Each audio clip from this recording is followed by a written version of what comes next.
సహోదరి సహోదరులారా, మీకు శుభవార్త. 2025 సంవత్సరంలో మొత్తం 365 అంశాలను మీతో పంచుకోబోతున్నాము. జనవరి 1వ తేదీ నుండి ప్రతిరోజు ఒక అంశము మరియు దానికి సంబంధించిన వాక్యమును పంచుకుంటాము. దయచేసి ఆ వాక్యములను వినండి, ధ్యానించండి మరియు ఆశీర్వదించబడండి. దయచేసి సబ్స్క్రైబ్ చేయండి మరియు మీ స్నేహితులతో పంచుకోండి. ధన్యవాదాలు.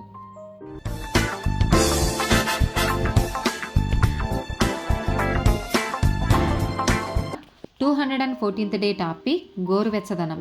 ప్రకటన గ్రంథము 3వ అధ్యాయము 15 నుండి 18 వచనాలు. నీ క్రియలను నేనెరుగుదును.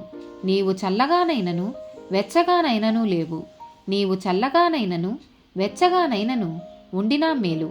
నీవు వెచ్చగానైనను చల్లగానైనను ఉండక నులివెచ్చగా ఉన్నావు గనుక నేను నిన్ను నా నోట నుండి ఉమ్మివేయనుద్దేశించుచున్నాను. నీవు దౌర్భాగ్యుడవును, దిక్కుమాలిన వాడవును, దరిద్రుడవును, గురుటివాడవును, దిగంబరుడవునై ఉన్నావని ఎరుగక నేను ధనవంతుడను, ధనవృద్ధి చేసి ఉన్నాను, నాకేమీ కొదవలేదని చెప్పుకొనుచున్నావు.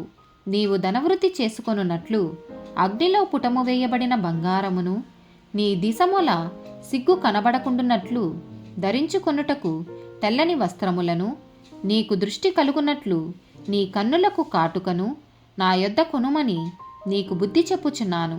యాకోబు రాసిన పత్రిక 1వ అధ్యాయము 8వ వచనము.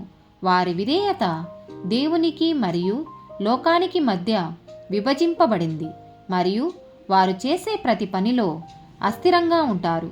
మత్తయి సువార్త 6వ అధ్యాయము 24వ వచనము.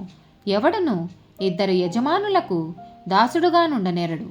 అతడు ఒకని ద్వేషించి ఒకని ప్రేమించును, లేదా ఒకని పక్షముగా నుండి ఒకని తృణీకరించును. మీరు దేవునికిని సిరికిని దాసులుగా నుండనేరరు. మత్తయి సువార్త 22వ అధ్యాయము 37వ వచనము. అందుకాయన నీ పూర్ణ హృదయముతోనూ, నీ పూర్ణ ఆత్మతోనూ, నీ పూర్ణ మనసుతోనూ నీ దేవుడైన ప్రభువును ప్రేమింపవలెనన్నది. రోమీలకు రాసిన పత్రిక 12వ అధ్యాయము 11వ వచనము. ఆసక్తి విషయములో మాంద్యులు కాక ఆత్మయందు తీవ్రత గలవారై ప్రభువును సేవించుడి. ఆమేన్.